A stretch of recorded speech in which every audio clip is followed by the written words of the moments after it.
à transpirer. Attendez-vous à des très très fortes chaleurs. Vous connaissiez les prévisions de Météo France à 5 jours, voire à 15 jours, voire les prévisions saisonnières à 3 mois. Mais voici les prévisions à 80 ans. C'est le rapport DRIAS qui a été rendu public hier et qui présente 3 scénarios pour la fin du siècle. Selon ces projections, on va d'abord vivre de toute façon 20 à 30 ans d'augmentation régulière des températures, quoi qu'il arrive. C'est ce qu'on appelle l'inertie climatique, la tendance que l'on ne peut pas inverser à court terme. Ensuite, à partir de 2050, eh bien, tout est possible. Le scénario optimiste prévoit une hausse de seulement 0,6 à 1,4 degré, ce qui ne serait pas la fin du monde, et ce qui veut dire aussi que le pire n'est pas certain. En revanche, le scénario pessimiste est carrément catastrophique. Voilà, catastrophique, c'est le mot, parce qu'il y aurait effectivement toute une série de catastrophes. À partir de 2070, donc dans 50 ans, les températures pourraient augmenter de 3,9 degrés en moyenne et de 6 degrés l'été. Les 50 degrés seraient alors régulièrement atteints, alors que pour l'instant, le record absolu de chaleur en France n'est que de 46 degrés. C'était en juin 2019 dans l'Hérault,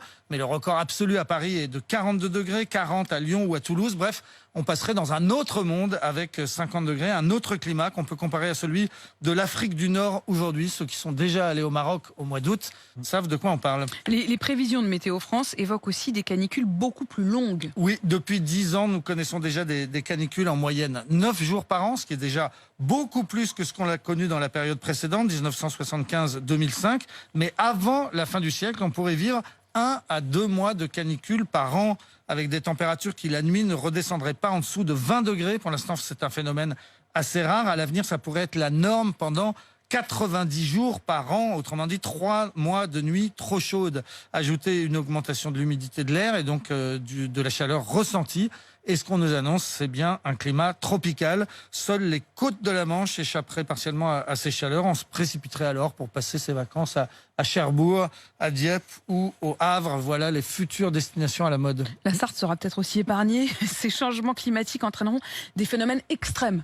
Oui, plus de pluie et d'inondations en hiver, 20% de précipitations en plus, surtout dans le nord, et beaucoup moins de pluie l'été. Une quasi-sécheresse sur le sud de la France avec tous les incendies que cela entraînerait. Quant à l'hiver, le grand froid, la neige, les gelées, eh bien, on les oublie.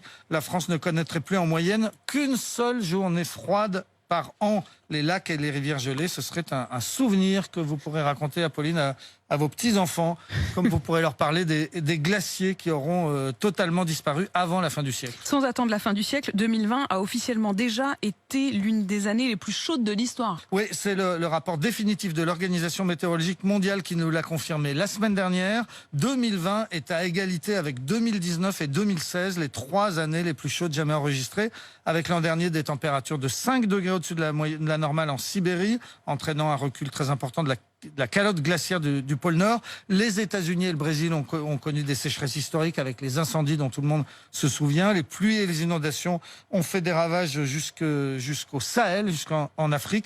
Les inondations dans le désert, on n'avait pas connu ça avant l'année dernière. Et toutes ces catastrophes ont obligé 13 millions de personnes à quitter leur lieu d'habitation. C'est ce qu'on appelle les réfugiés climatiques. Il va falloir s'y habituer. Cela dit, quand même, le record absolu de chaleur n'a pas été battu. Et non, curieusement, il est très très ancien ce record. Il date de 1913. C'était dans la vallée de la mort en Californie. Il a fait 56,7 degrés. Et puisque vous aimez les chiffres, je vous donne aussi le record absolu du plus froid. C'était en 1983 dans l'Antarctique. Il a fait moins 89 degrés. Moins 89 degrés. Effectivement, on n'a pas spécialement envie d'y aller. Merci pour toutes ces explications, Nicolas Poincaré. Et sans transition, évidemment, je vous accueille, Géraldine.